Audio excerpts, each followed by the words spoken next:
Sai is universe, Sai is mercy, Sai is wisdom. Bless us, Sai, bless us, Sai. Sai is righteousness, Sai is deliverance. Sai is absolute reality. Bless us, Sai, bless us, Sai. Sai is Christ, Sai is Nanak. Sai is Hindu, Sai is Muslim. Sai is truth, Sai is nectar. Bless us, Sai, bless us, Sai. Sai is Shiva, Vishnu, Brahma. Sai is simple, loving, caring. Sai is mother, father, guru. Sai is Pran, Sai is soul. Bless us, Sai, bless us, Sai. Om Shri Sai. Shri Sai Charitra. Bol Satguru Sainath Satchitananda Swami Ki Jai. Chapter 1. Salutations. The story of grinding wheat and its philosophical significance. According to the ancient and revered custom, Hemad Pant begins the work, Sai Sat Charitra, with various salutations. 1. First, he makes obeisance to the god Ganesha to remove all obstacles and to make the work a success, and says that Shri Sai is the god Ganesh. 2. Then to the goddess Saraswati to inspire him to write out the work, and says that Shri Sai is one with this goddess and that he is himself singing his own life. 3. Then to the gods Brahma, Vishnu and Shankar, the creating, preserving and destroying deities respectively, and says that Sainath is one with them and he is the great teacher, will carry us across the river of worldly existence. 4. Then to his tutelary, deity Narayan Adinath, who manifested himself in Konkon, the land reclaimed by Purusharam from the sea, and to the Adi, original Purush of the family. 5. Then to the Bharadwaja Muni, into whose Gotra, i.e. clan, he was born, and also to various rishis, Yagnavalkya, Bhrigu, Parashara, Narad, Vedavyasa, Sanak, Sanandan, Sanat Kumar, Shuka, Shaunak, Vishwamitra, Vashishta, Valmiki, Vamadev, Jaimini, Vaishampayan, Navayogendra, and etc. And also modern saints such as Nivritti, Gyanadev, Sopan, Muktabai, Janardhan, Ekanath, Namdev, Tukaram, Kahana, Narahari, etc. 6. Then to his grandfather, Sad Shiva, father Raghunath, his mother who left him in his infancy, to his paternal aunt who brought him up, and to his loving elder brother. 7. Then to the readers, and praise them to give their whole and undivided attention to his work. 8. And lastly to his Guru Shri Sainath, an incarnation of Shri Dattarya, who is his sole refuge and who will make him realize that Brahman is the reality and the world an illusion, and incidentally to all the beings in whom the Lord God dwells. After describing in brief the various modes of devotion, according to Parashara, Vyasa and Chandaliya and etc., the author goes on to relate the following story. It was some time after 1910 that I went one morning to the masjid in Shirdi for getting a darshan of Sai Baba. I was wonderstruck to see the following phenomenon. After washing his mouth and face, Sai Baba began to make preparations for grinding wheat. He spread a sack on the floor and thereon set a hand mill. He took some quantity of wheat in a winnowing fan and then drawing up the sleeves of his kafni, which is his robe, and taking hold of the peg of the hand mill, started grinding the wheat by putting a few handfuls of wheat in the upper opening of the mill and turning it. I thought, what business had Baba with the grinding of wheat when he possessed nothing and stored nothing, and as he lived on alms? Some people who had come there thought likewise, but none had the courage to ask Baba what he was doing. Immediately, this news of Baba's grinding wheat spread into the village, and at once men and women ran to the masjid and flocked there to see Baba's performance. Four bold women from the crowd forced their way up and, removing Baba aside, took forcibly the peg or handle into their hands and, singing Baba's leelas, started grinding. At first, Baba was enraged, but seeing the women's love and devotion, he was much pleased and began to smile. While they were grinding, they began to think that Baba had no house nor property, nor children, nor anybody to look after, and as he lived on alms, he did not require any wheat for making bread or roti. What will he do with this big quantity of flour? Perhaps as Baba is very kind, he would distribute the flour amongst us. Thinking in this way and singing, they finished the grinding, and putting the handmill aside, they divided the flour into 4 portions and began to remove them one by one. Baba, who was calm and quiet till then, got wild and started abusing them, saying, "Ladies, are you gone mad?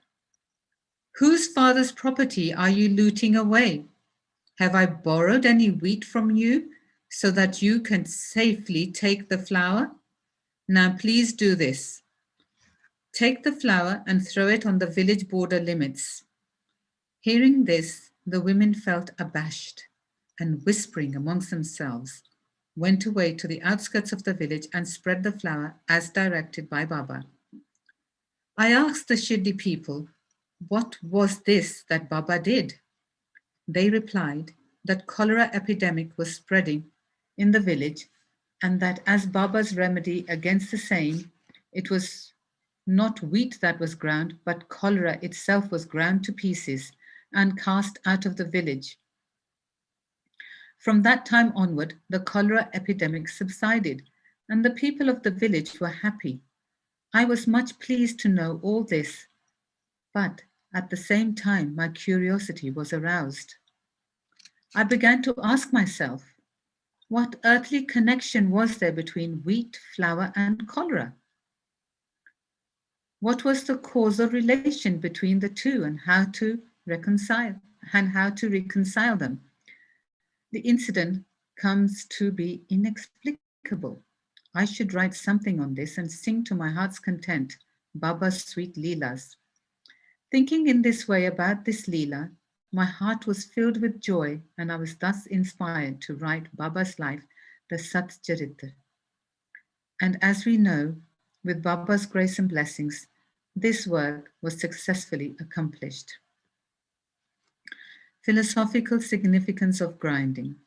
Apart from the meaning which the people of Shirdi put on the incident of grinding wheat, there is, we think, a philosophical significance too.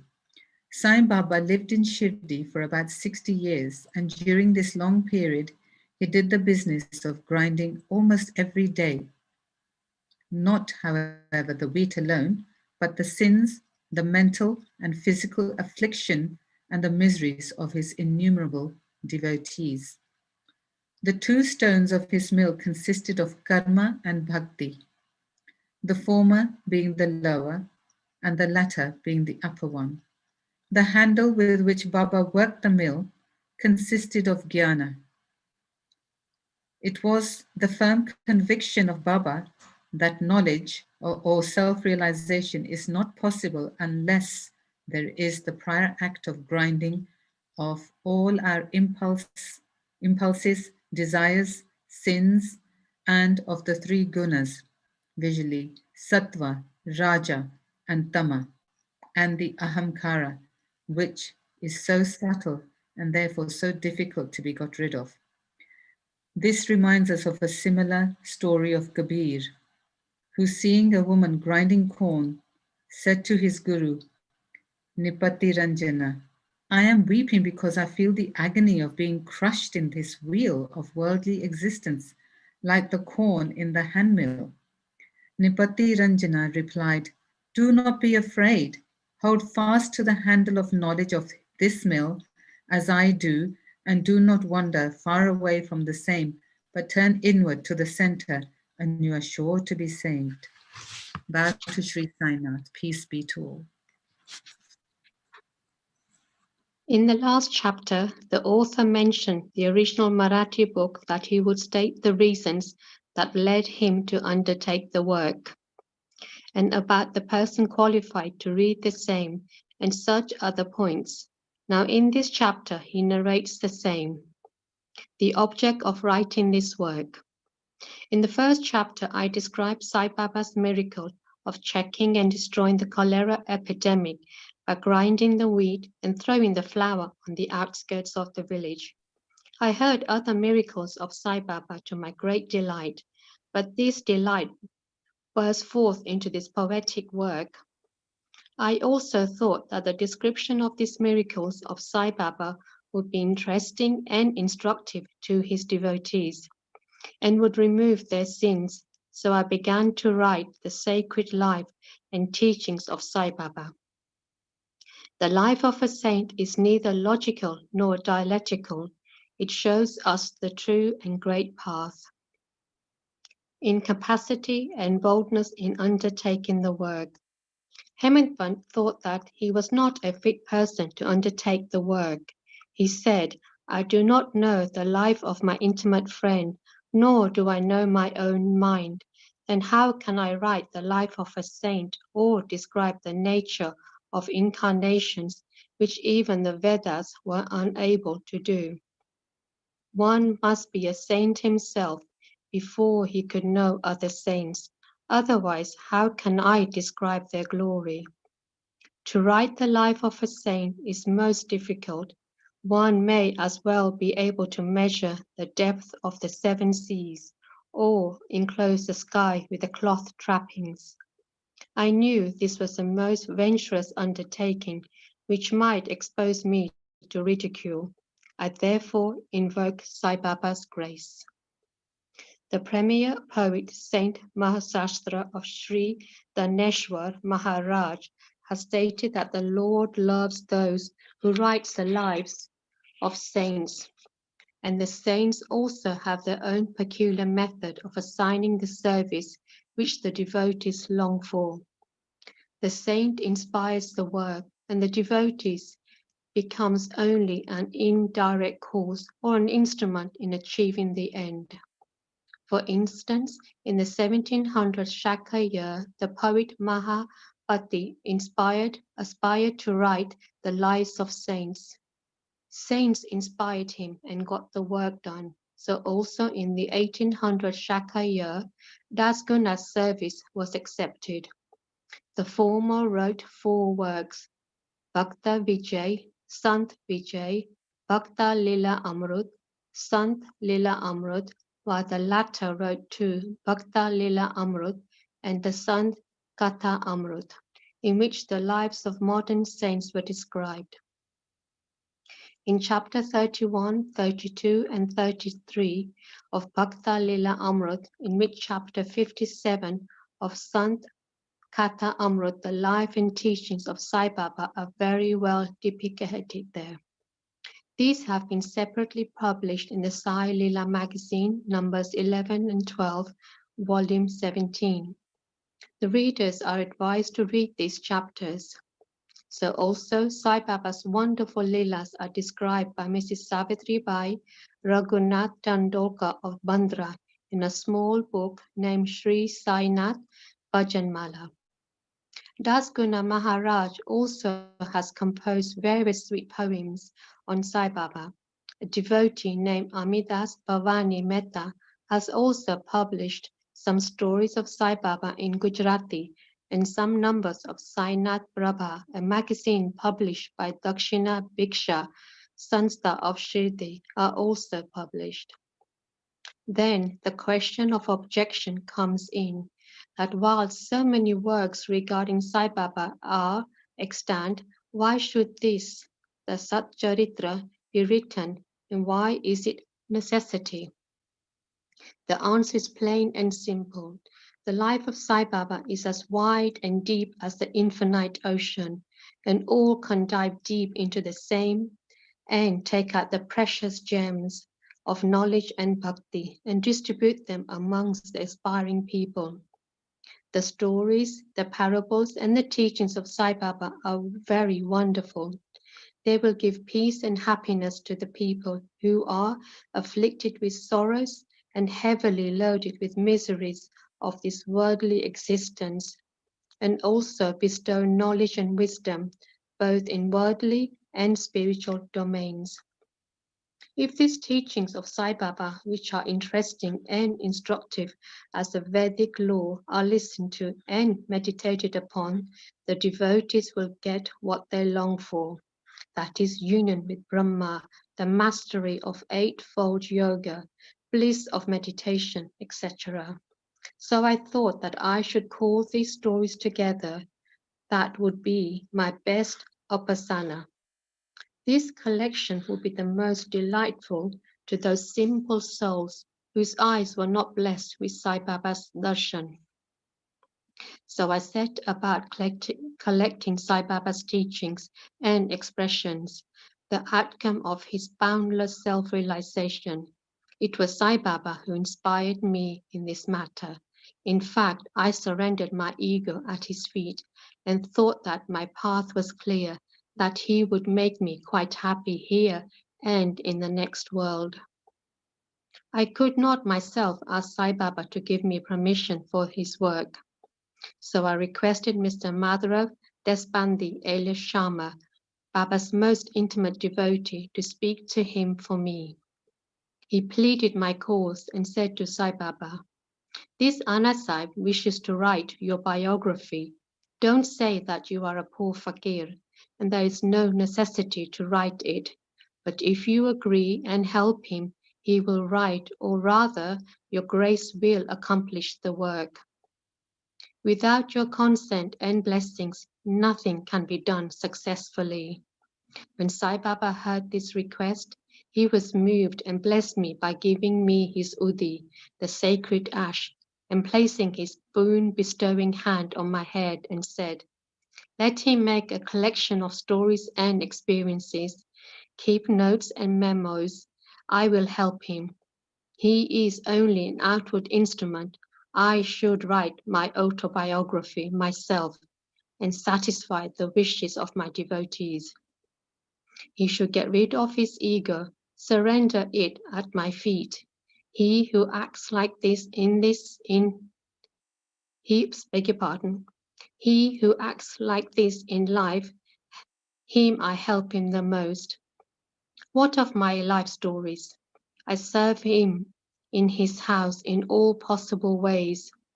When his ego is completely annihilated, there is left no trace of it. I myself shall enter into him and shall myself write my own life. Hearing my stories and teachings will create faith in devotees' hearts, and they will easily get self-realization and bliss. Let there be no instance on establishing one's own view, no attempt to refute others' opinion, no discussion of pros and cons of any subject. Significant and prophetic title. The word discussion put me in mind of my promise to explain the story of my getting the title of Hemantpant, and now I begin to relate the same. I was on close friendly terms with Kaka Sahib Dixit and Nana Sahib Chandoka. They pressed me to go to Shirdi and have Baba's darshan, and I promised them to do so. But something in the meanwhile turned up, which prevented me from going to Shirdi. The son of a friend of mine in Lonavala fell ill. My friend tried all possible means, physical and spiritual, but the fever would not abate. At length, he got his guru to sit by the bedside of his son, and this too was of no avail. Hearing this, I thought, what was the utility of the guru if he could not save my friend's son? If the Guru can't do anything for us, why should I go to Shirdi at all? Thinking this way, I postponed my Shirdi trip. But the inevitable must happen, and it happened in my case as follows. Mr. Nana Sahib Chandoka, who was a divisional officer, was going on tour to Bassin. From Tanna, he came to Dadar, was waiting for a train bound for Bassin. Meanwhile, a Bandra local turned up. He sat in it and came to Bandra and sent for me and took me to the task for putting off my Shirdi trip. Nana Sahib's argument for my Shirdi trip was convincing and delightful, so I decided to start for Shirdi the same night. I packed up my luggage and started for Shirdi. I planned to go to Dadar and from there to catch the Manmat, and so I booked myself for Dadar and sat in the train. While the train was to start, a Mohammedan came hastily to my compartment and, seeing all my paraphernalia, asked me where I was bound to. I told him about my plan. He then suggested that I should go straight to Bori Bundar and not to wait at Dadar, as the Manmad mail did not stop at Dadar. If this little miracle or lila had not happened, I would not have reached Shirdi the next day, as settled, and many doubts would have assailed me. But this was not to be. As fortune favored me, I reached Shirdi the next day before 9 or 10 a.m. Paisab, that's Kaka Dixit, was waiting for me there. This was in 1910, when there was only one place, that is Seth's Vada, for lodging pilgrims, devotees.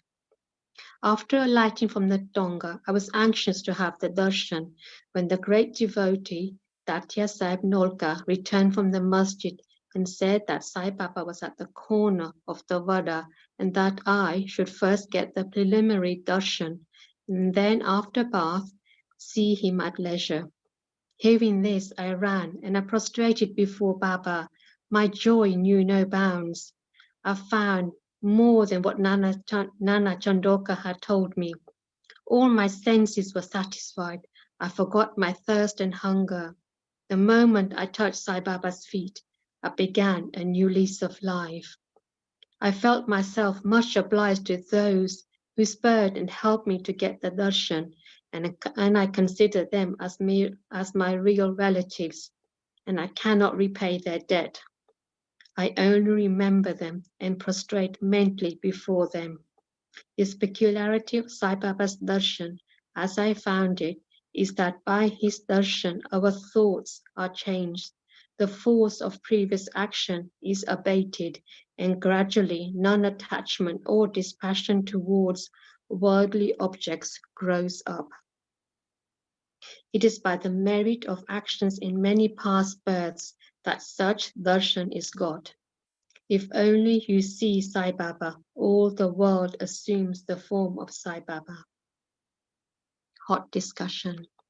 On the first day of my arrival in Shirdi, there was a discussion between me and Bala Sahib Badi regarding the necessity of a guru, and I contended, why should we lose our freedom and submit to others?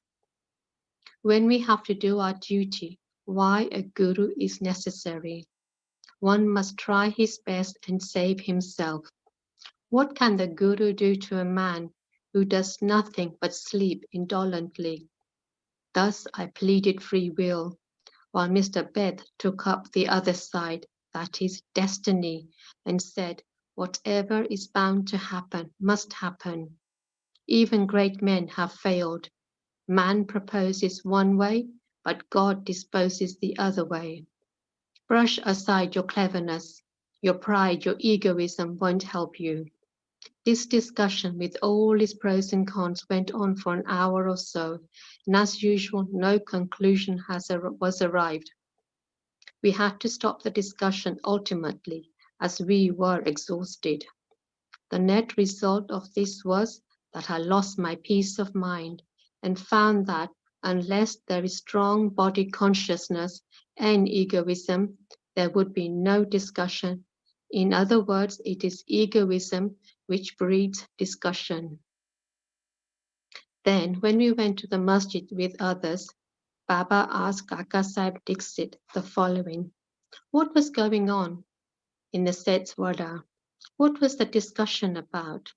Staring at me, Baba further added, What did this Hemantpant say?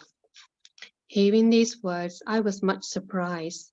The masjid was a considerable distance from Seth's Wada, where I was staying and where the discussion was going on.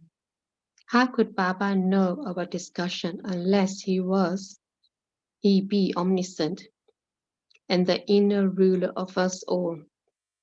I began to think why Sai Baba would call me by the name Hemantpant.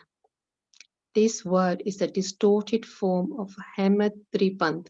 The Hemadripant was a well-known minister of the kings, Mahadev and Ramdev of Devigiri of Yadav dynasty. He was very learned and a good-natured, and the author of works such as Chaturvaga Chintamani, that is dealing with spiritual matters, and Rajbhashti. He invented and started new methods of accounts and was the originator of the Modi, the Marathi shorthand script. But I was quite the opposite, the ignoramus and of medical intellect. So I could not understand why the name or the title was conferred upon me. But thinking seriously upon it, I thought that the title was a dart to destroy my ego, so that I should always remain meek and humble. It was also a compliment paid to me for the cleverness in the discussion. Looking into history, we think that Baba's word calling Mr. Dabholkar by the name of Hemantpant was significant and prophetic, as we find that he looked after the management of the Sai Sansa very intelligently, kept all the accounts properly, and was also the author of such good work as Sai Sat Charitra, which deals with such important and spiritual subjects as Dhyan, Bhakti, dispassion, self-surrender, and self-realization. About the necessity of a guru. Hemantpant has left no note, no memo about what Baba said regarding this subject, but Kaka Sahib Dixit has published his notes regarding this matter. Next day, after Hemantpant's meeting with Sai Baba, Kaka Sahib went to Baba and asked, Baba, where to go? Baba said, high up. Then the man said, where is the way? Baba said, there are many ways leading there. There is only way from here. There's only one way from here, that is Shirdi. Also, the way is difficult. There are tigers and wolves in the jungle on the way. I, that is Kaka Sahib, asked, but Baba, what if we take a guide with us? Baba answered, then there is no difficulty. The guide will take you straight to your destination, avoiding the wolves, the tigers, the ditches, etc. on the way. If there be no guide, there is the danger of you being lost in the jungles or falling into ditches. Mr. Dabholkar was present on this occasion, and he thought that this was the answer Baba gave to the question whether Guru was necessity. Ved Sai Leela, Volume 1, Number 5, page 47. And he thereupon took this hint that no discussion whether man is free or bound is of any use in spiritual matters, but on the contrary, the real Paramatma is possible only as a result of the teachings of the Guru, as is illustrated in this chapter of the original work, in the instance of the great avatars like Ram and Krishna, who had to submit themselves to the Gurus, the Vaivishta and the Sandipani respectively, for getting self-realization, and that the only virtues necessary for such progress are faith and patience. Vaipsai Satcharitra, Chapter 2, 191 to 92. Bow to Shri Sai, peace be to all. Chapter 3 Sai Baba's Sanction and Promise.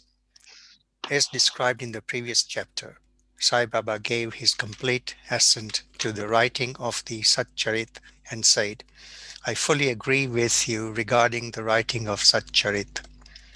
You do your duty, don't be afraid in the least.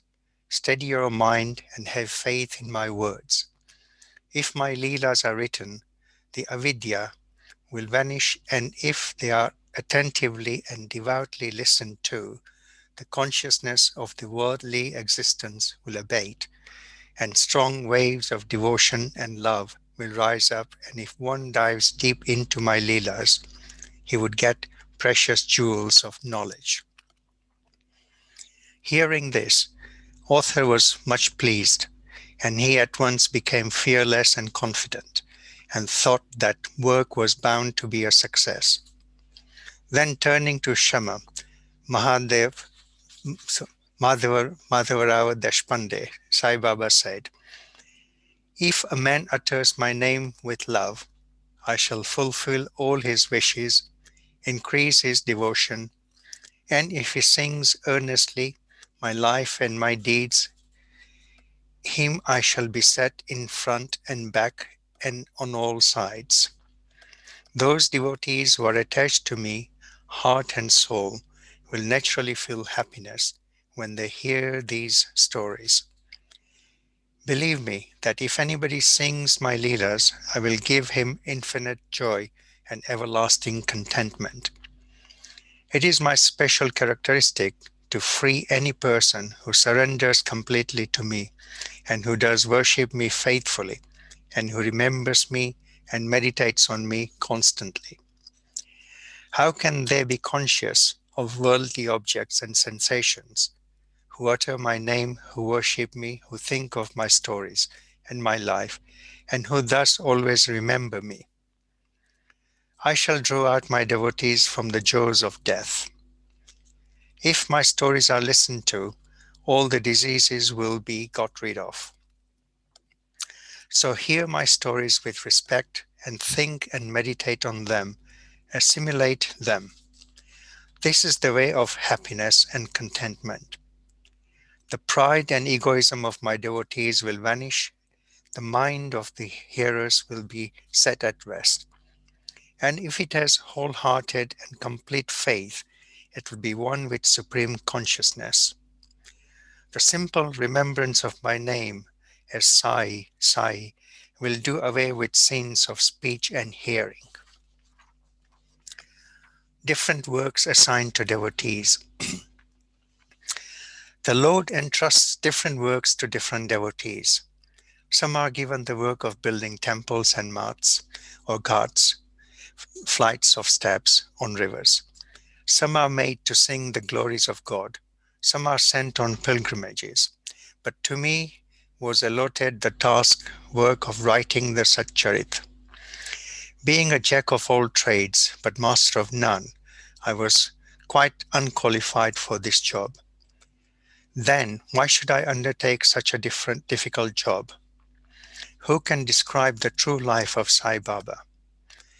Sai Baba's grace alone can enable one to accomplish this difficult work. So when I took up the pen in my hand, Sai Baba took away my egoism and wrote himself his stories. The credit of relating these stories therefore goes to him and not to me. Though Brahmin by birth, I lacked two eyes, that is, the sight or vision of Shruti and Smriti, and therefore was not at all capable of writing the Satcharitra. But the grace of the Lord makes a dumb man talk, enables a lame man to cross a mountain. He alone knows the knack of getting things done as he likes. Neither the flute nor the harmonium knows how the sounds are produced. This is the concern of the player. The oozing of Chandrakant jewel and the surging of the sea are not due to the jewel and the sea, but to the rise of the moon. Baba's stories as beacon, light. Lighthouses are constructed at various places in the sea to enable the boatmen to avoid rocks and dangers and make them sail safely. Sai Baba's stories serve a similar purpose in the ocean of worldly existence. They surpass nectar in sweetness and make our worldly path smooth and easy to traverse. Blessed are the stories of the saints. When they enter our hearts, through the ears, the body, consciousness or egoism, and the sense of duality vanish. And when they are stored in the heart, doubts fly out to all sides, pride of the body will fall, and wisdom will be stored in abundance. The description of Baba's pure fame and the hearing of the same with love will destroy the sins of the devotee, and therefore this is the simple sadhana for attaining salvation. The sadhana for Krita age was shamadam, tranquility of mind and body; for Treta age, sacrifice; for Dwapara, worship; and for Kali, present age, it is singing of the name and glory of the Lord. This last sadhana is open to all the people of the four varnas, Brahmins, etc. The other sadhanas, viz. Yoga, yagya, sacrifice, dhyana, meditation, and dharana, concentration, are very difficult to practice. But singing and hearing the stories and glory of the Lord Sai Baba is very easy. We have only to turn our attention towards Him. The listening and singing of the stories will remove the attachment to the senses and their objects, and will make the devotees dispassionate, and will ultimately lead them to self-realization. With this end in view, Sai Baba helped me to write his stories, such Charitra Mrita. The devotees may now easily read and hear these stories of Sai Baba, and while doing so, meditate on him, his form, and thus attain devotion to Guru and God, Sai Baba, get detachment and self-realization. In the preparation and writing of this work, such Charitra Mitra, it is Sai Baba's grace which has accomplished everything, making use of me as a mere instrument. Motherly love of Sai Baba. Everybody knows how a cow loves her infant calf. Her udder is always full, and when the calf wants milk and dashes at the udder, out comes the milk in an unceasing flow. Similarly, a human mother knows the wants of her child and feeds it at her breast in time. In case of dressing and adorning the child, the mother takes particular care to see that this is well done. The child knows or cares nothing about this, but the mother's joy knows no bounds when she sees her child beautifully dressed and adorned. The love of mother is peculiar, extraordinary, and disinterested, and has no parallel. Sadgurus feel this motherly love towards their disciples. And Sai Baba had this same love towards me, and I give an instance of it below. In 1916, I retired from government service. The pension that was settled in my case was not sufficient to maintain my family decently. On Guru Purnima, 15th of Ashadana, day of that year, I went to Shirdi with other devotees. There, Mr. Anna Chanika, of his own accord, prayed to Baba for me as follows. Please look kindly on him. The pension he gets is quite insufficient. His family is growing. Give him some other appointment, remove his anxiety, and make him happy. Baba replied, he will get some other job, but now he should serve me and be happy. His dishes will be ever full and never empty.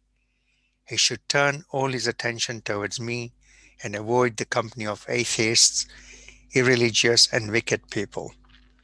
He should be meek and humble towards all and worship me heart and soul. If he does this, he will get eternal happiness. The question, who is he, whose worship is advocated, is already answered in a note on Who is Sai Baba in the prologue at the beginning of this work. Rohila's story. The story of Rohila illustrates Sai Baba's all-embracing love. One Rohila, tall and well-built, strong as a bull, came to Shirdi, wearing a long kafni robe, and was enamored of Sai who stayed there. Day and night he used to recite in a loud and harsh tone, kalma, or verses from Holy Quran, and shout, Allahu Akbar, God is great.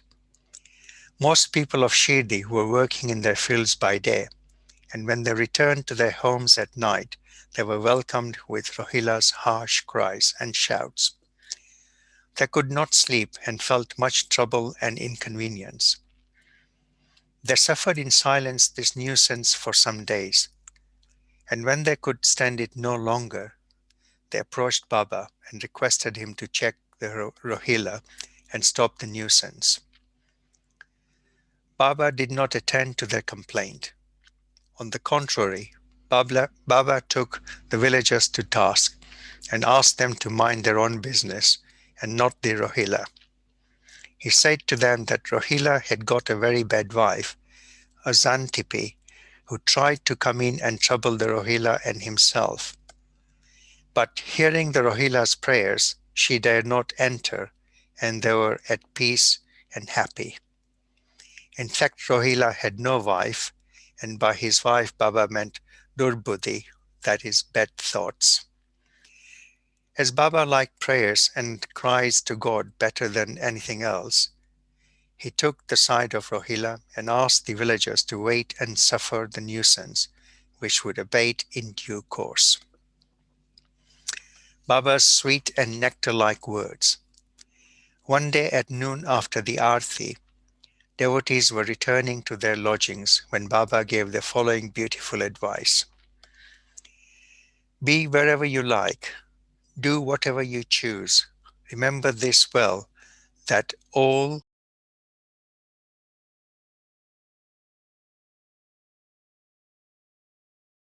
Sorry, Ashok bhai, you got mute. Sorry, Ashok bhai.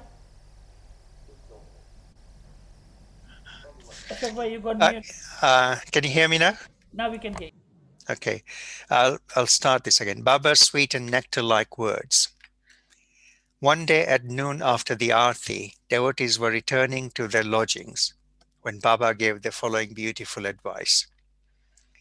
Be wherever you like, do whatever you choose. Remember this well, that all what you do is known to me. I am the inner ruler of all and seated in their hearts. I envelop all the creatures, the movable and the immovable world. I am the controller, the wire puller of the show of this universe. I am the mother, origin of all beings, the harmony of three gunas, the propeller of all senses, the creator, preserver, and destroyer. Nothing will harm him who turns his attention towards me, but Maya will lash or whip him who forgets me.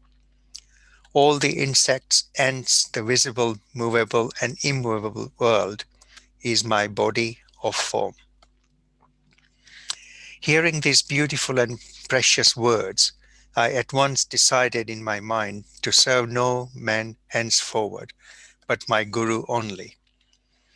But the reply of Baba to Anna Chinchanikar's query, which was really mine, that I would get some job, began to revolve in my mind, and I began to think whether it would come to happen. As future events showed, Baba's words came true, and I got a government job, but that was of short duration. Then I became free and solely devoted myself to the service of my Guru, Sai Baba. Before concluding this chapter, I request the readers to leave out the various hindrances with indolence, sleep, wandering of mind, attachments to senses, etc., and turn their whole and undivided attention to these stories of Sai Baba. Let their love be natural. Let them know the secret of devotion. Let them not exhaust themselves by other sadhanas. Let them stick to this one simple remedy, that is, listening to Sai Baba's stories. This will destroy their ignorance and will secure them salvation. A miser may stay at various places, but he always thinks of his buried treasure. So let Sai Baba be enthroned in the hearts of all. Bow to Shirdi Sai, peace be to all. Chapter 4 Sai Baba's First Advent in Shirdi. In the last chapter, I described the circumstances which led me to write Sai Sat Charitra. Let me now describe the first advent of Sai Baba in Shirdi. The mission of the saints. Lord Krishna says in the Bhagavad Gita, chapter 4, verse 7 to 8, that whenever there is a decay of dharma, righteousness, and an ascendancy of unrighteousness, I manifest myself for the protection of the virtuous, the destruction of the vicious, and the establishment of the righteousness. I manifest myself in an age after age. This is the mission of Lord and the sages and saints, who are his representatives and who appear here at proper times, help in their own way to fulfill that mission. For instance, when the twice born, i.e., the Brahmins and the Kshatriyas, and the Vaishyas neglect their duties, and when the Shudras try to usurp the rights of the higher classes, when spiritual preceptors are not respected but humiliated, when nobody cares for religious instructions, when everybody thinks himself very learned, when people begin to partake of forbidden foods and intoxicating drinks, when under the cloak of religion people indulge in malpractices, when people belonging to different sects fight amongst themselves, when Brahmins fail to do Sandhya adoration and the Orthodox their religious practices, when yogis neglect their meditation, when people begin to think that wealth, progeny, wife, and their sole concern, and thus then turn away from the true path of salvation, then do saints appear and try to set matters right by their words and actions. They serve us as beacon of lights and show us the right path and the right way for us to follow. In this way, many saints like Nivritti, Jnanadev, Muktabai, Namadev, Gora, Gonayi, Eknath, Tukaram, Narahari, Narsibhai, Sajan Kasai, Sawata, Ramdas, and various others did appear at various times to show the right path to the people, and so presently came Shri Sai Baba of Shirdi. Shirdi, a holy tirth. The banks of the Godavari River in the Ahmednagar district are very fortunate, for they gave birth and refuge to many a saint, prominent amongst them being Jnaneshwar. Shirdi also falls in the Kopargaon taluku of the Ahmednagar district. After crossing the Godavari River at Kaporgaon, one gets the way to Shirdi. When you go 3 cross 9 miles, you come to Nimagaon, from when Shirdi is visible. Shirdi is as famous and well known as other holy places like Gangapur, Narsinvadi, Audambur, and the banks of Krishna River. As a devotee, Damaji flourished in the blessed Mangal Veda near Pandharpur, as Samat Ramdas at Sajanagar, and Sri Narsimha, Saraswati, and Saraswati Wadi, so Sainath flourished at Shirdi and blessed it. Personality of Sai Baba. It is on account of Sai Baba that Shirdi grew into importance. Let us see what sort of personage Sai Baba was. He conquered this samsar, worldly existence, which is very difficult and hard to cross. Peace or mental calm was his ornament. And when he was a repository of wisdom. He was the home of Vaishnava devotees, most liberal, like Karma among liberals, and quintessence of all essences. He had no love for perishable things and was always engrossed in self-realization, which was his sole concern. He felt no pleasure in the things of this world or of the world beyond. His antarang heart was as clear as a mirror, and his speech always rained nectar. The rich, the poor, rich or the poor people were the same to him. He did not care to honor or he did not care for honor or dishonor. He was the Lord of all beings. He spoke freely and mixed with all people, saw the actings and dances of Nach girls, and heard Gajal songs. Still, he swerved not an inch from samadhi, mental equilibrium. The name of Allah was always on his lips. While the world awoke, he slept, and while the world slept, he was vigilant with abdomen inside. He was as calm as the deep sea. His ashram could not be determined, nor his actions could be divinely determined. And though he sat in one place, he knew all the transactions of the world. His darbar was imposing. He told daily hundreds of stories. Still he swerved not an inch from his vow of silence. He always leaned against the wall in the masjid, or walked morning, noon, and evening towards Lendi, Nala, and Chavadi. Still he at all times abided in the self. Though a siddha, he acted like a sadhaka. He was a meek, humble, and egoless, and pleased all. Such was Sai Baba, and as the soil of Shirdi was trodden by Sai Baba's feet, it attained extraordinary importance. As Gyaneshwar elevated Aladani, Ekanath did to Pathan, so Sai Baba raised Shirdi. Blessed are the grass leaves and the stones of Shirdi, for they could easily kiss the holy feet of Sai Baba and take their dust on their head.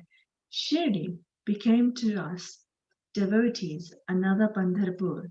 Jagannath, Dwarka, Banaras, Kashi, and Rameshwar, Badrikere, Nasik, Triambakeshwar, Ujjain, and Mahakaleshwar or Mahabaleshwar, Gokarn.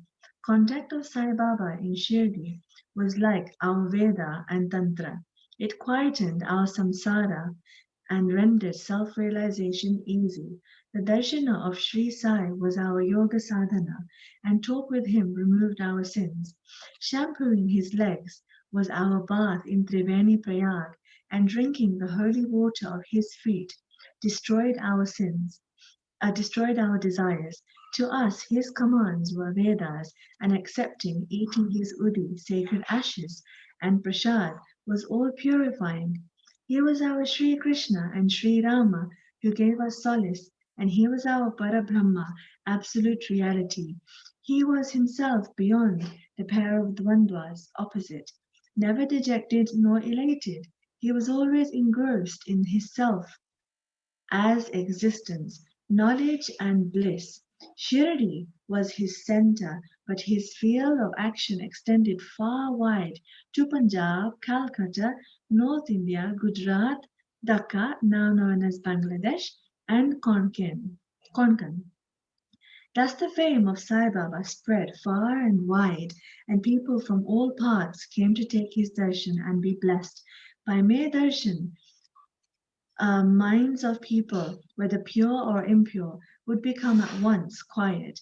They got here the same sort of unparalleled joy that devotees get at Pandharpur by seeing Vitthal Rakumai. This is not an exaggeration. Consider what a devotee says in this respect. Dictum of Golibuva. An old devotee by the name Golibuva, aged about 95 years, was a Varakari of Pandharpur, of Pandhari. He stayed 8 months at Pandharpur and 4 months, Ashada to Kartik, July to November, on the banks of the Ganges. He had an ass with him for carrying his luggage, and a disciple as his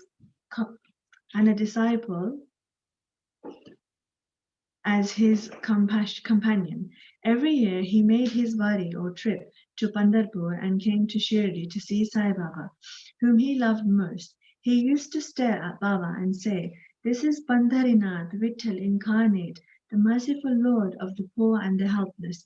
This Goli Buba was an old devotee of Vithoba and had made many a trip to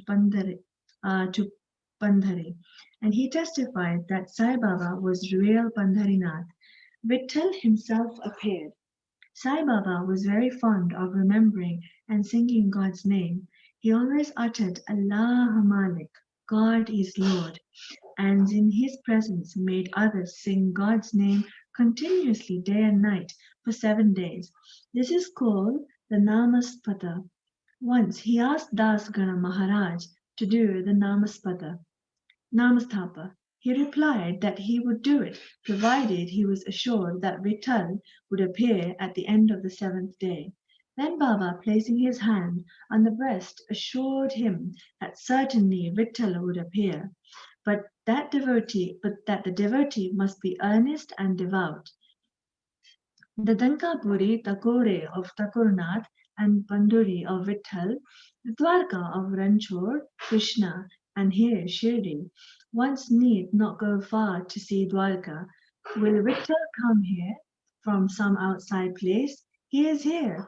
Only when the devotee is bursting with love and devotion, Vitthal will manifest himself here, Shirdi. After the Saptaha was over, Vitthal did manifest himself in the following manner. Kakasaheb Dixit was as usual sitting in meditation after the bath. He saw Vitthal in a vision. When he went at noon for Baba's darshan, Baba asked him point blank, "Did Vitthal Patil come? Did you see him? He is a very truant fellow. Catch him firmly, otherwise he will escape if you be a little inattentive." This happened in the morning, and at noon there was another Vitthal darshan. One hawker from outside came there for selling 25 or 30 pictures of Vithoba. This picture exactly tallied with the figure that appeared in Kaka Sahib's vision. On seeing this and remembering Baba's words, Kaka Sahib Dixit was much surprised and delighted. He brought one picture of Vithoba and placed it in his shrine for worship. Bhagwant Rao Shirsagar's story. How fond was Baba of Vitthal worship was illustrated in Bhagwant Rao Shirsagar's story. The father of Bhagwant Rao was a devotee of Vithoba and used to make varis, annual trips to Pandharpur. He also had an image of Vithoba at home, which he worshipped. After his death, the son stopped everything: the vari, the worship, and Shraddha ceremony, etc. When Bhagwant Rao came to Shirdi, Baba, on remembering his father, at once said, "His father was my friend, so I dragged him, the son, here. He never offered Naivedya, offering of food, and so he starved Vitthal and me.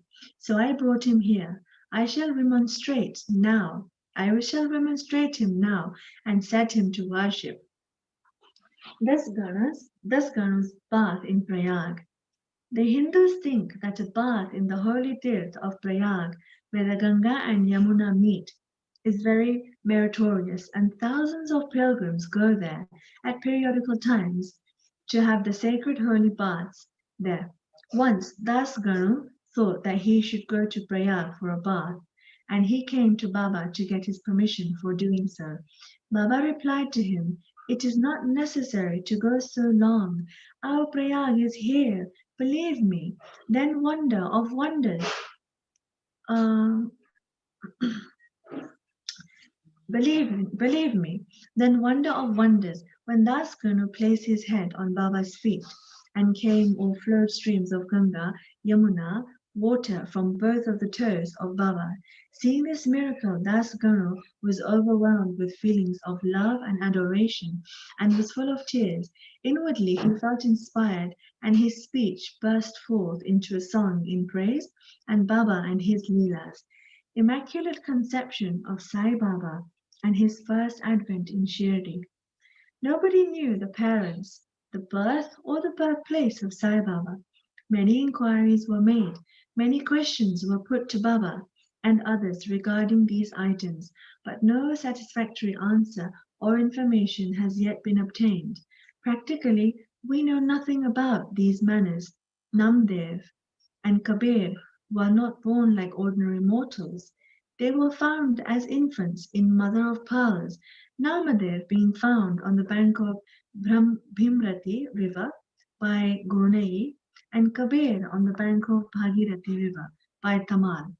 Similar was the case with Sai Baba. He first manifested himself as a young lad of 16 under a neem tree in Shirdi. For the sake of bhaktas, even then he seemed to be full with the knowledge of Brahman. He had no desire for worldly objects. Even in dream, he kicked out Maya and Mukti, deliverance, was serving at his feet. One old woman of Shirdi, the mother of Nana Chopdar, described him thus. The lady described him as thus. This young lad, fair, smart, and very handsome, was first seen under the neem tree, seated in an asan. The people of the village were wonderstruck to see such a young lad practicing hard penance, not minding heat and cold. By day he associated with none. By night he was afraid of nobody. People were wondering and asking whence this young chap had turned up. His form and features were so beautiful that a mere look endeared him to all. He went to nobody's door, always sat near the neem tree. Outwardly he looked very young, but in his actions he was really a great soul. He was the embodiment of dispassion and was an enigma to all. One day it so happened that God Khandoba possessed the body of some devotee, and people began to ask him, Deva, God, you please inquire what blessed father's son is this lad, and whence did he come here? God Khandoba asked them to bring a pickaxe and dig in a particular place. When it was dug, bricks were found underneath a flat stone. When the stone was removed, a corridor led to a cellar where cow mouth shaped structures were. Wooden boards were, necklaces were seen as well. Khandoba said, this lad practiced penance here for 12 years. Then the people began to question the lad about this. He put them off the scent by telling them that this was his guru's place, his holy watan, and requested them to guard it well. The people then closed the corridor as before. As Ashwatha and Audambur trees are held sacred, Baba regarded this neem tree equally sacred and loved it the most. Malsapati and other Shirdi devotees regarded this site as the resting place, Samadhi Sthana, of Baba's Guru and prostrate before it. The three Vadas, the site of the neem tree and the surrounding space was bought by Mr. Hari Vinayak Sathe, and on this site a big building styled Sathe's Vada was erected. This Vada was the sole resting place for pilgrims who flocked there. A platform was built around the neem tree and lofts with steps were constructed. Under the steps there is a niche facing south and devotees sit on the par facing north. It is believed that he who burns incense there on Thursday and Friday evenings will by God's grace be happy. This Vada was old and dilapidated and wanted repairs. The necessary repairs, additions and alterations have been made now by the Sansthan. Then after some years another Vada, Dixit's Vada, was constructed. Kaka Sahib Dixit, solicitor of Bombay, had gone to England. He had injured his leg by an accident there. The injury could not be got rid of by any means. Nana Sahib Chandorkar advised him to try Sai Baba. So he saw Sai Baba in 1909 AD and requested him to cure rather the lameness of his mind than of his leg. He was so much pleased with the darshan of Sai Baba that he decided to reside in Shirdi. So he built a Vada for himself and other devotees.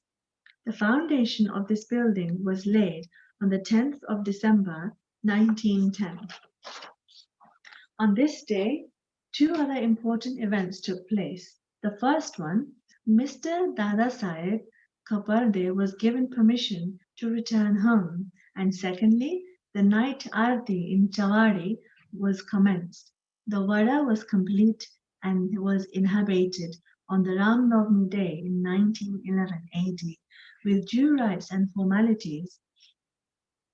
When the Nagavada of Palatial mansion was put up by the famous millionaire Mr. Puti of Nagpur, lots of money was spent on his building, but all the amount was well utilized as Sai Baba's body in resting in this Vada, which is now called the Samadhi Mandir. The site of this mandir had formerly a garden, which was watered and looked after by Baba. 3 Vadas thus sprang up, where there was none formerly. Of these, Sathe's Vada was most useful to all in the early days.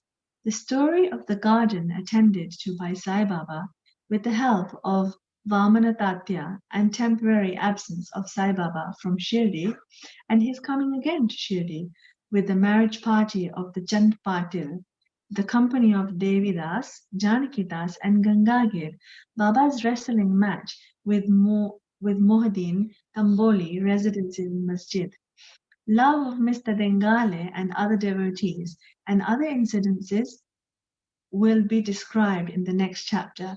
Bow to Shri Sai. Peace be to all.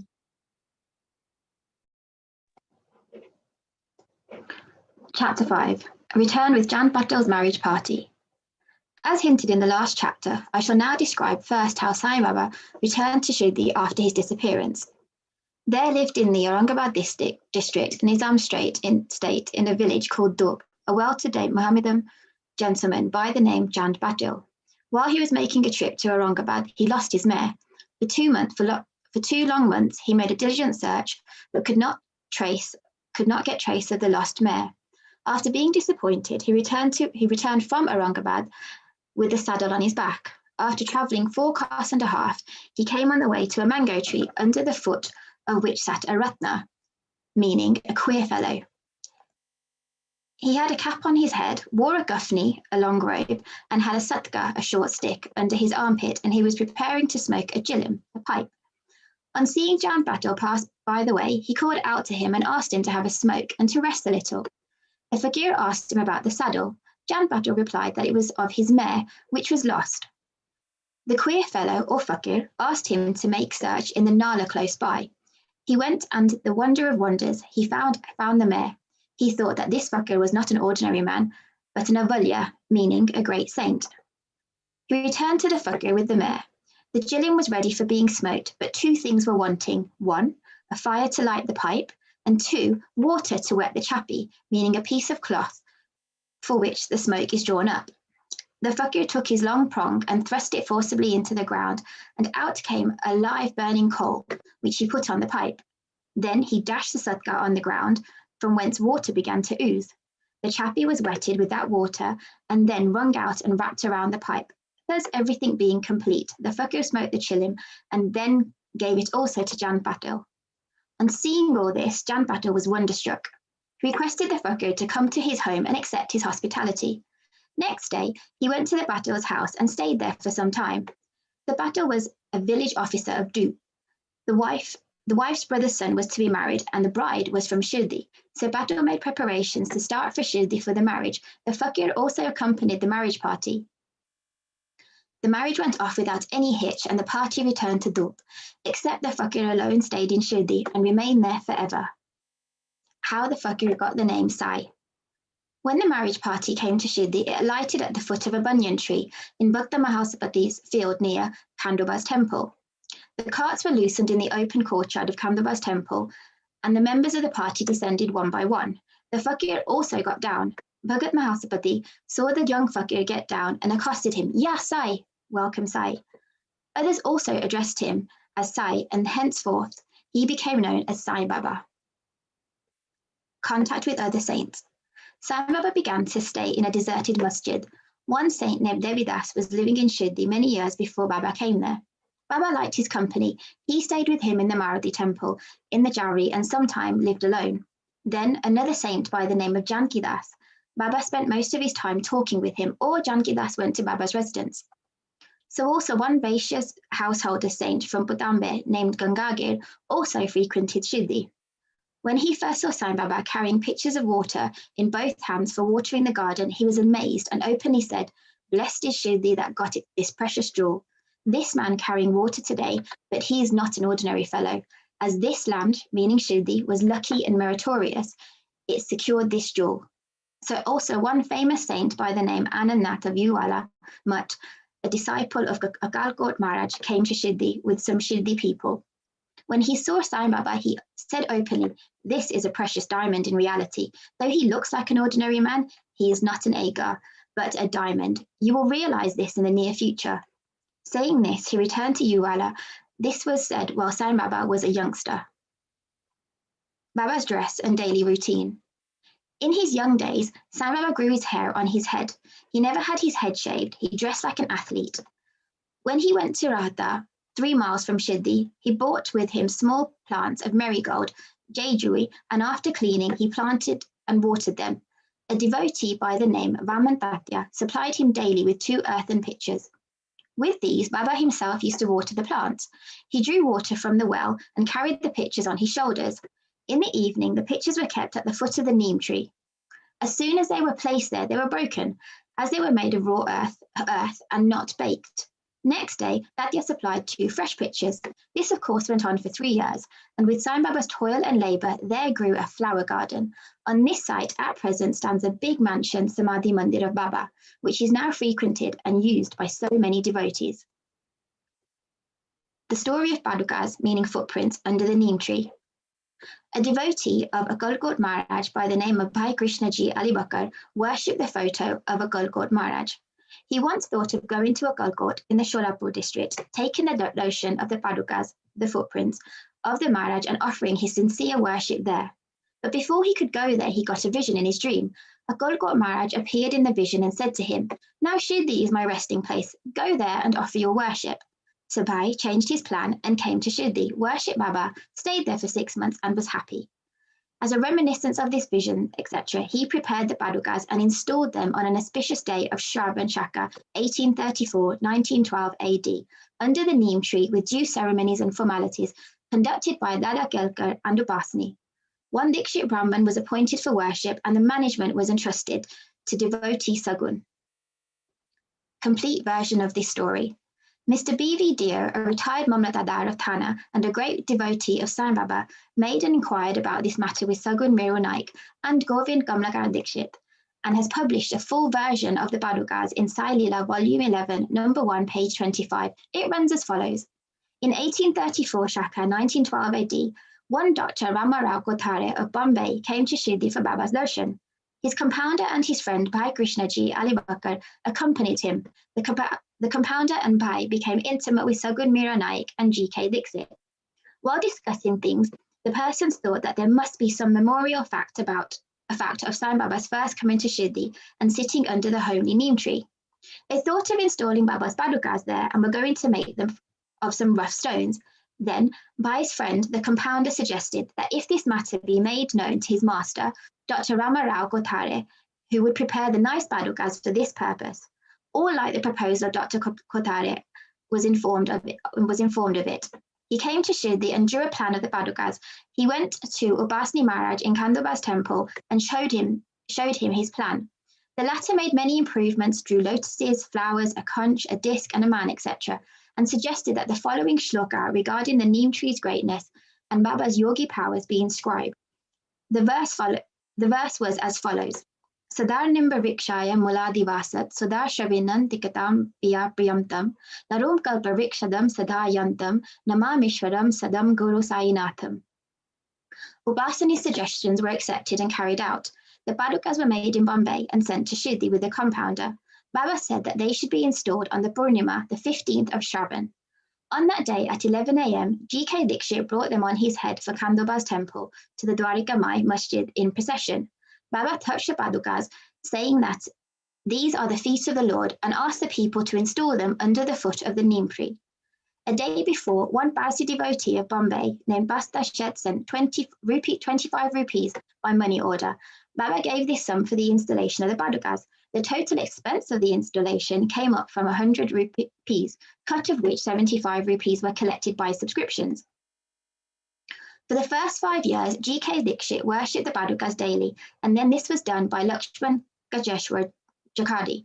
In the first 5 years, Dr. Kothari sent 2 rupees per month for lighting, and he also sent the railing round the Badugas. The expense of bringing the railing from the station to Shirdi was presently rupees 750, and roofing was paid by Sagun Miru Naik. Now Jakadi, Nano Pujari, does the worship, and Sagun Miru Naik offers the Naivedya, the lights of the evening lamps. Bhai Krishnaji was originally a devotee of Akalkot Maharaj. He had come to Shirdi at the installation of the Badugas in Shaka 1834 on his way to Akalkot.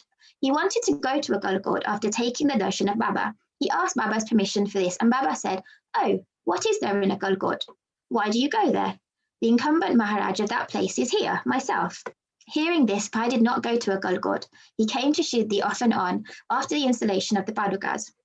Mr. B.V. Dio concluded that Hema Pandit did not know these details had been known then. He would not have failed to depict them in his Charitra. Wrestling bout with Mondin Tambuli and change in life. To return to those other stories of Baba, there was a wrestler in Shirdi named Mondin Tambuli. Baba and he did not agree on some items, and both had a fight. In this, Baba was defeated. Thenceforth, Baba changed his dress to the mode of living. He donned a guffni, wore a langot, which is a waistband, and covered his head with a piece of cloth. He took a piece of sackcloth for his seat, sackcloth for his bed, and was content with wearing torn and worn-out rags. He always said that poverty is better than kingship, far better than lordship. The lord is always brother or the befriender of the poor. Gangage was also very fond of wrestling. While he was once wrestling, a similar feeling of dispassion came over him, and at the proper time he heard the voice of an adept saying that he should wear out his body playing with God. So he too gave up samsara and turned towards God realization.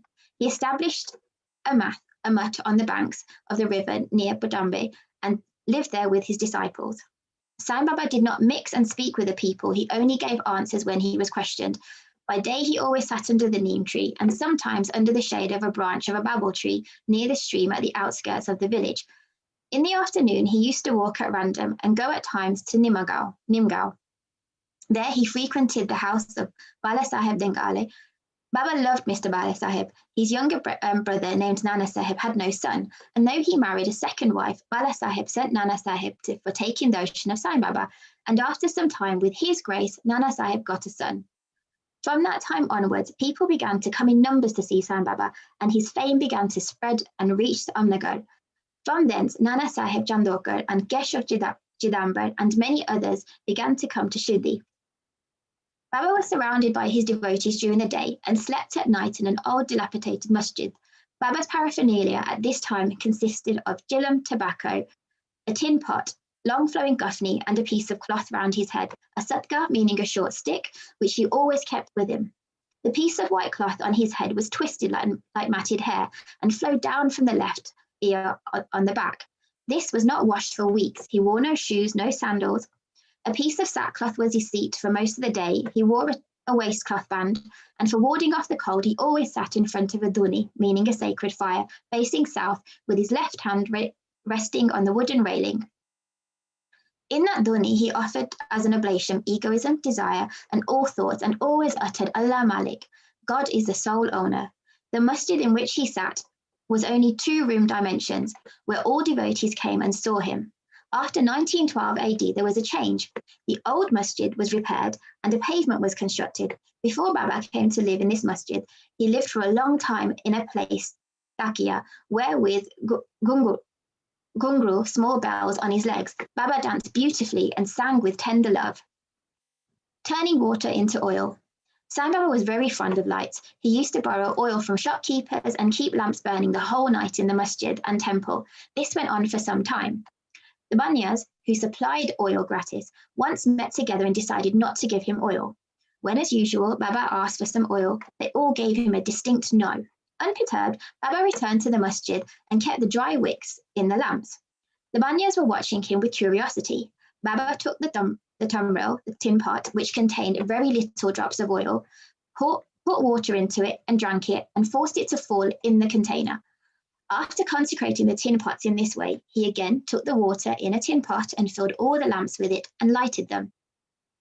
To the surprise and dismay of the watching Banyas, the lamps began to burn and kept burning the whole night. The Banyas repented and apologized. Baba forgave them and asked them to be more truthful in the future. The pseudo-guru Jawahar Ali. 5 years after the wrestling bout mentioned above, one fakir from Amnagar by name Jawahar Ali came to Rahata with his disciples and stayed in Bakal, a spacious room, near Virabhadra temple. The fakir was learned and could repeat the whole Quran and had a sweet tongue. Many religious and devout people of the village came to him and began to respect him. With the help of the people, he started to build an idgah, a wall, meaning a wall before which Muslims pray on Idgah Day, near the Virabhadra temple. There was some quarrel about this affair, on account of which Jawahar Ali had to leave Rahata. Then he came to Shirdi and lived in the masjid with Baba. People were captured by his sweet talk, and he began to call Baba his disciple. Baba did not object and consented to be his chela. Then both Guru and chela decided to return to Rahata and live there. The Guru never knew his disciple's worth, but the disciple knew the defects of the Guru. Still, he never disrespected him, observing carefully his duties. He even served the master in various ways. They used to come to Shirdi off and on, but their mainstay was Rahata. The loving devotees of Baba in Shirdi did not like that Baba should stay away from them in Rahata. So they went in a deputation to bring Baba back to Shirdi. When they met Baba near the Idgah and told the purpose for which they came, Baba said to them that the fakir was an ill-tempered fellow. He would not leave him, and that they should better return to Shirdi without him. Before the fakir returned, while they were thus talking, the fakir turned up and was very angry with them for trying to take away his disciple. There was some discussion and an altercation, and it was finally decided that both the Guru and the chela should return to Shirdi. And so they returned and lived in Shirdi. After a few days, the Guru was tested by Devidas, and he was found wanting. 12 years before Baba arrived in Shirdi with the marriage party, this Devidas, aged about 10 or 11, came to Shirdi and lived in the Maruti temple. Devidas had fine features and brilliant eyes, and he was dispassion incarnate and a jnani. Many persons, namely Takya Kote and Kashinath, and the others regarded him as their guru. They brought Jawahar Ali in his presence, and in the discussion that followed, Jawahar was worsted and fled from Shirdi. He went and stayed in Bijapur and returned after many years to Shirdi and prostrated himself before Sai Baba. The delusion that he was the Guru and Sai Baba was his chela was cleared away, and as he repented, Sai Baba treated him with respect. In this case, Sai Baba showed by actual conduct how one should get rid of egoism and do the duties of a disciple to attain the highest end, meaning self-realization. This story is told here according to the version given by Mahasapati, a great devotee of Baba. In the next chapter will be described the Ram Navami festival, the masjid in its former condition and later improvement.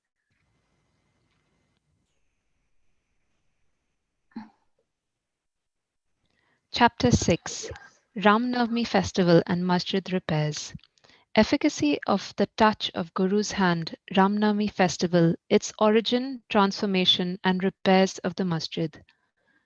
Before describing Ram Navami Festival and masjid repairs, the author makes some preliminary remarks about Sadguru as follows. Efficacy of the touch of the Guru's hand. Where real or Sadguru is the helmsman, he is sure to carry us safely and easily beyond the worldly ocean. The word Sadguru brings to mind Sai Baba.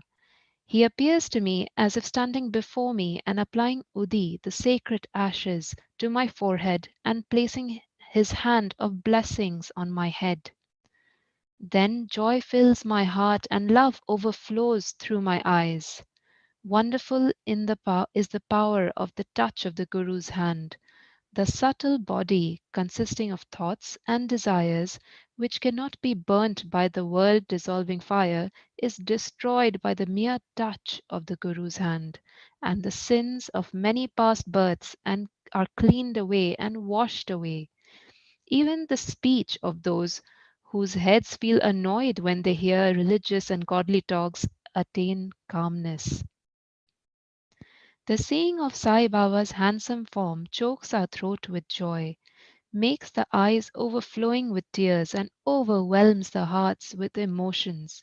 It awakens in us, I am He, Brahman consciousness, manifests the joy of self realization and dissolving the distinction of I and Thou, then and there makes us one with the Supreme, one reality.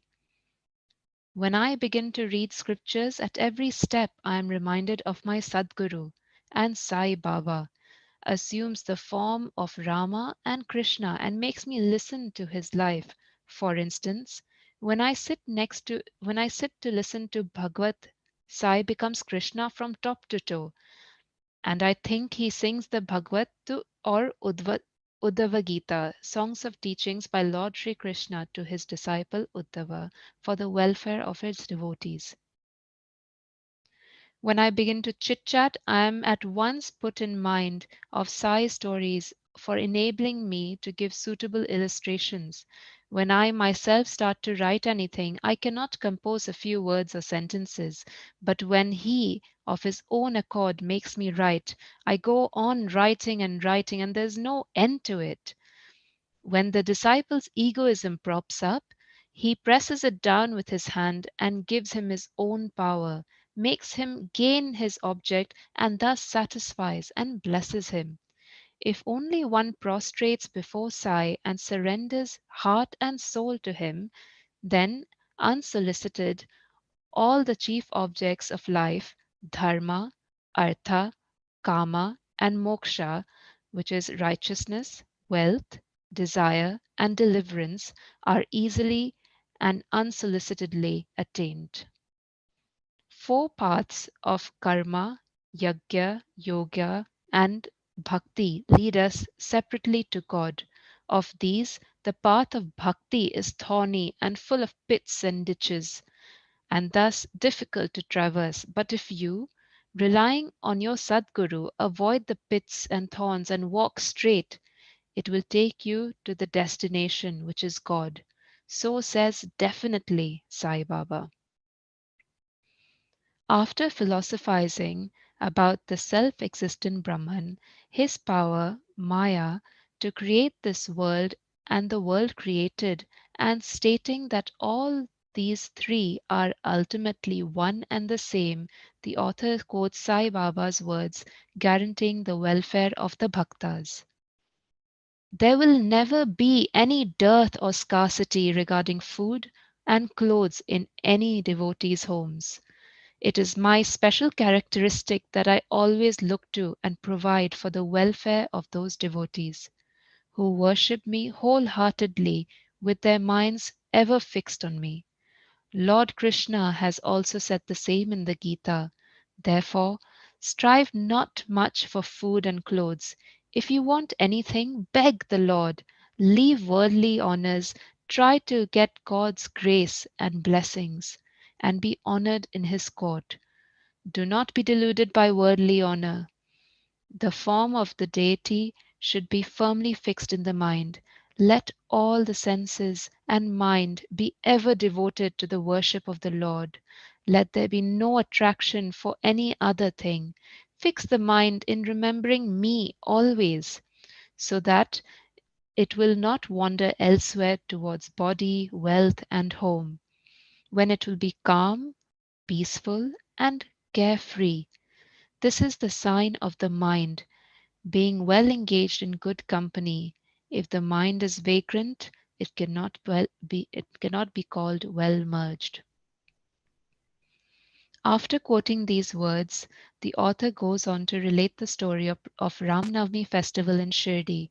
As Ram Navami is the greatest festival celebrated at Shirdi, another fuller account, as published in Sai Leela magazine of 1925, page 197, is also referred to, and a summary of the festival, as related in both these accounts, is attempted here. Origin. One Mr. Gopal Rao Gund was Circle Inspector of Kopargaon. He was a great devotee of Baba. He had 3 wives but had no issue. With Sai Baba's blessing, a son was born to him. In the joy he felt regarding the event, an idea of celebrating a fair or urus occurred to him in the year 1897, and he placed it for consideration before other Shirdi devotees such as Tatya Patil, Daddakote Patil, and Madhavrao Deshpande Shama. They all approved of the idea and got Sai Baba's permission and blessings. Then an application for getting the collector's sanction for celebrating the Urus was made. But as the village Kulkarni reported against holding the fair, the sanction was refused. But as Sai Baba had blessed it, they tried again and ultimately succeeded in getting the collector's sanction. The day for the Urus was fixed on the Ram Navami day, after having consultation with Sai Baba. It seems he had some end in view. In this, the unification of two faiths of festivals, the Urus and the Ram Navami, and the unification of two communities, the Hindus and the Mohammedans. As future events showed, this end or object was achieved. Though the permission was obtained, but other difficulties cropped up. Shirdi was a village. There was a scarcity of water. There were 2 wells in the village. The one in use dried up soon, and the water from the second was brackish. This brackish water was turned into sweet one by Sai Baba by throwing flowers into it. The water of this well was insufficient, so Tatya Patil had to arrange to get water from a well by fixing moats, leather sacks thereon at a considerable distance.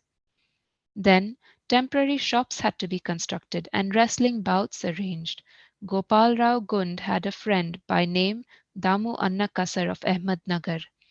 He also was similarly unhappy in the matter of progeny. Though he married 2 wives, he too was blessed by Sai Baba with sons, and Mr. Gund prevailed upon his friend to prepare and supply one simple flag for the procession of the fair. He also succeeded in inducing Mr. Nana Saheb Nimonkar to supply another embroidered flag. Both these flags were taken in procession through the village and finally fixed at the 2 ends of corners of the masjid, which is called by Sai Baba as Dwarka Mai. This is still being done even now. The Sandal Procession. There was another procession which was started in this fair. This idea of sandal procession originated with one Mr. Amir Shakar Dalal, a Mohammedan Bhakta from Korla. This procession is held in honor of great Muslim saints. Sandal or chandan paste and scrapings are put in a thali, and these are carried in with incense burning before them in procession to the accompaniment of band and music through the village, and then after returning to the masjid, the contents of the dishes are thrown on the nimbar and walls of the masjid with hands. This work was managed by Mr. Amir Shakkar for the first 3 years, and after that by his wife. So on one day, the 2 processions, the flags by the Hindus and that of sandals of the Muslims, went on side by side and are still going on without any hitch. Arrangement. This day was very dear and sacred to the devotees of Sai Baba.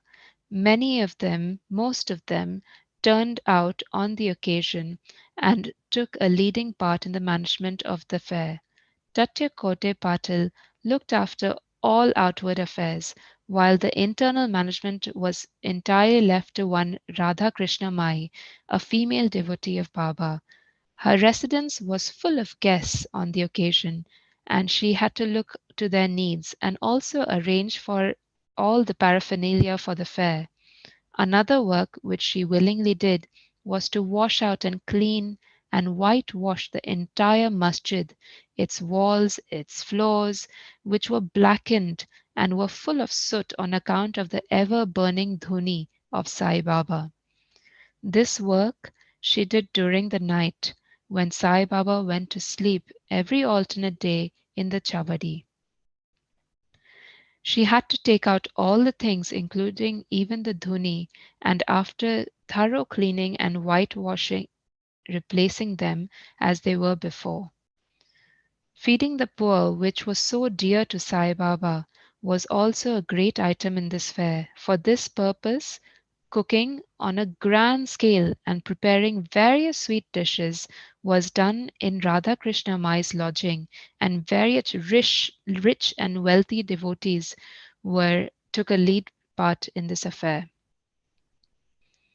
Transformation of Urus into Ramanavami festival. Things were going on in this way, and the fair was gradually increasing in importance till 1912 AD, when a change took place. That year, one devotee, Mr. Krishnarao Jogeshwar Bhishma, the author of the pamphlet Sai Sagunapasana, came for the fair with Dada Sahib Khaparde of Amravati, and was staying on the previous day with Dikshit Vada. While he was lying on the veranda and while Lakshman Rao alias Kaka Mahajani was going down with puja materials to the masjid, a new thought arose in his mind and he accosted the latter thus: There is some providential arrangement in the fact that the Urus or fair is celebrated in Shirdi on Ramanavami day. This day is very dear to all the Hindus. Then why not begin the Ramanavami festival, the celebration of the birth of Shri Rama, here on this day? Kaka Mahajani liked the idea, and it was arranged to get Baba's permission in this matter. The main difficulty was how to secure a Haridas who could perform kirtan and sing the glories of the Lord on this occasion. But Bhishma solved the difficulty by saying that his Rama Akhyan was ready and he would do the kirtan himself, while Kaka Mahajani should play the harmonium. It was also arranged to get the suntavada or ginger powder mixed with sugar as prasad prepared by Radha Krishna Mai. So they immediately went to the masjid to get Baba's permission. Baba, who knew all these things and what was passing there, asked Mahajani as to what was going on in the vada. Being rather perturbed, Mahajani could not catch the purport of the question and remained silent. Then Baba asked Bhishma what he had to say. He explained the idea of celebrating Ramanavami festival and asked Baba's permission, and Baba gladly gave it. All rejoiced and made preparations for the Jayanti festival. Next day, the masjid was decorated with buntings, a cradle was supplied by Radha Krishna Mai and placed in front of Baba's seat, and the proceedings started. Bhishma stood up for kirtan and Mahajani played the harmonium. Sai Baba sent a man to call Mahajani. He was hesitating to go, doubting whether Baba would allow the festival to go on. But when he went to Baba, the latter asked him as to what was going on and why the cradle was placed there. He answered that the Ramnavami festival had commenced and the cradle was put there for that purpose. Then Baba took a garland from the nimbar and placed it around his neck and sent another garland for Bhishma. Then commenced the kirtan. When it came to a close, pound sounds of victory to Rama went up, and gulal, red powder, was thrown up all around amidst band and music. Everybody was overjoyed when suddenly roaring was heard. The red powder thrown promiscuously all around went up, somehow entered Baba's eyes. Baba got wild and began to scold everybody and abuse loudly. People got frightened by this scene and took to their heels. Those intimate devotees who knew Baba well took these scoldings and outpourings of Baba as blessings in disguise. They thought that when Rama was born, it was proper for Baba to get wild and enraged to kill Ravana and his demon in the form of egoism and wicked thoughts, etc. Besides, they knew that whenever a new thing was undertaken at Shirdi, it was usual with Baba to get wild and angry, and so they kept quiet. Radha Krishna Mai was rather afraid and thought Baba might break her cradle, and she asked Mahajani to get the cradle back. When he went to loosen and unfasten the cradle, Baba went to him and asked him not to remove it. Then, after some time, Baba became calm, and that day's program, including Mahapuja and Aarti, was finished. Later on, Mr. Mahajani asked Baba for permission to remove the cradle. Baba refused the same, saying that the festival was not yet finished. Next day, another Kirtan and Gopalakala ceremony. An earthen pot containing parched rice mixed with curds is hung, only to be broken after the kirtan, and contents distributed to all, as was done by Lord Krishna amongst his cowherds, were performed, and then Baba allowed the cradle to be removed. While the Ram Navami festival was thus ongoing, the procession of the two flags by day and that of the sandal by night went off with the usual pomp and show. From this time onwards, the Urus of Baba was transformed into the Ram Navami festival. From next year, 1913, the items of the program of Ram Navami began to increase. Radha Krishna Mai started a Nama Sapta, singing the glory of Lord's name continuously day and night for 7 days from the first Chaitra.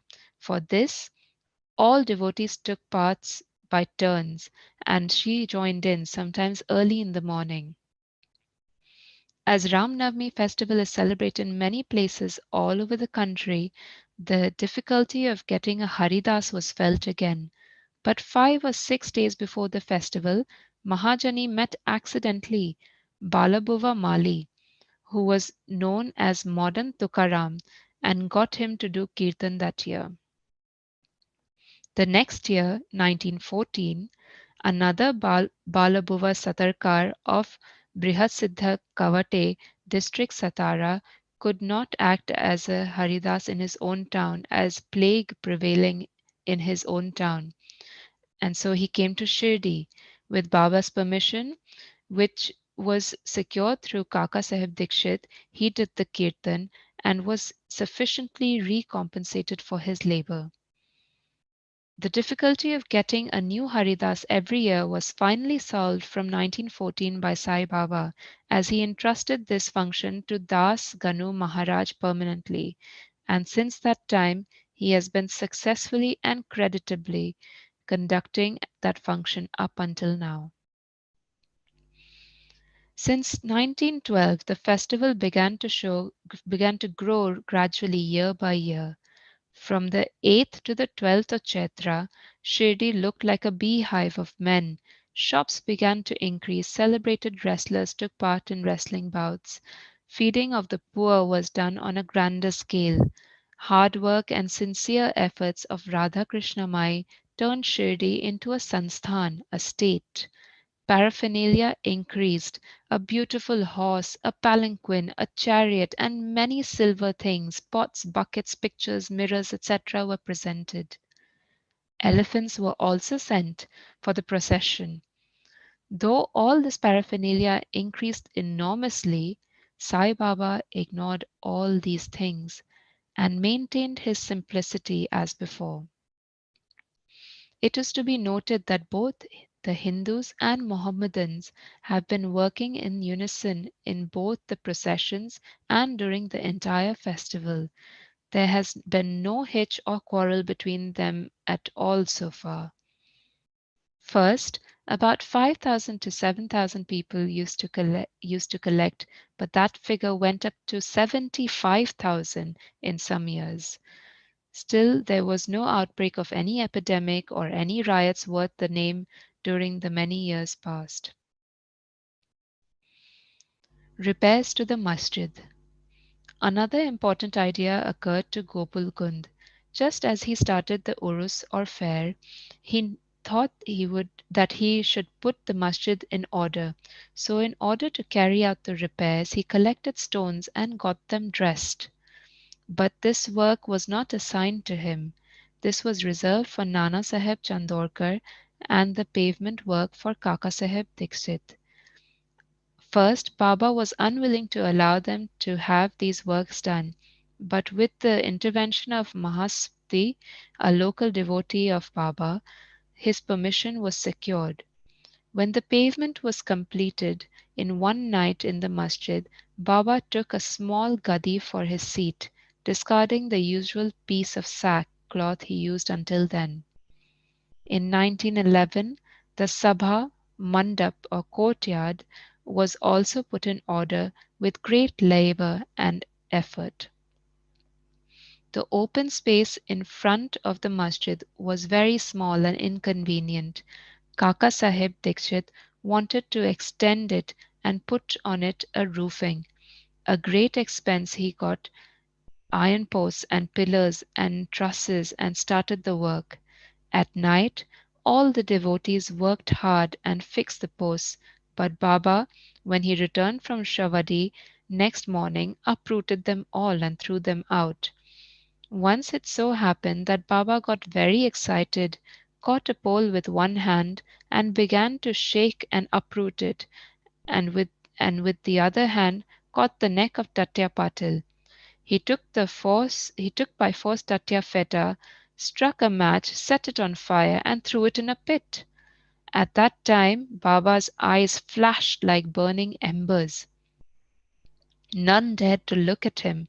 All got terribly frightened. Baba took out a rupee from his pocket and threw it there, as if it were an offering on an auspicious occasion. Tatya was too much frightened. None knew what was going to happen to Tatya, and none dared to interfere.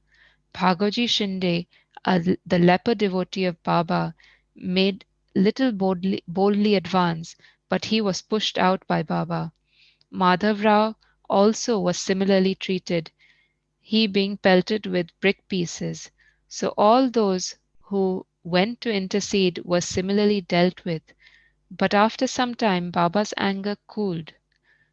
He sent for a shopkeeper, got from him an embroidered feta, and himself tied it on Tatya's head, as if he was being given a special honor. All the people were wonderstruck to see the strange behavior of Baba. They were at a loss to know what enraged Baba so suddenly, and what led him to assault Tatya Patil, and why his anger cooled down the next moment. Baba was sometimes very calm and quiet, and talked sweet things with love, but soon after, with or without any pretext, got enraged. Many such incidents may be related, but I do not know which to choose and which to omit. I therefore refer them as they occur to me. In the next chapter, the question whether Baba was a Hindu or a Mohammedan will be taken up, and his yogic practice and prowess and other matters will be dealt with. Bow to Shri Sai Baba, peace be to all. Hare Ram, Ram Ram, Hare Hare, Hare Krishna, Krishna Krishna, Hare Hare, Hare Sai, Sai Sai, Hare Hare, Hare Baba, Baba Baba, Hare Hare, Hare Data, Data Data, Hare Hare, Hare Data, Data, Hare Hare. अनंत कोटि ब्रह्मांड नायका राजाधिराजा परब्रह्मा श्री सच्चिदानंद सद्गुरु साईनाथ महाराज की जय. श्री साईनाथ अर्पणमस्तु. शुभम भवतु. ओम शांति शांति शांति.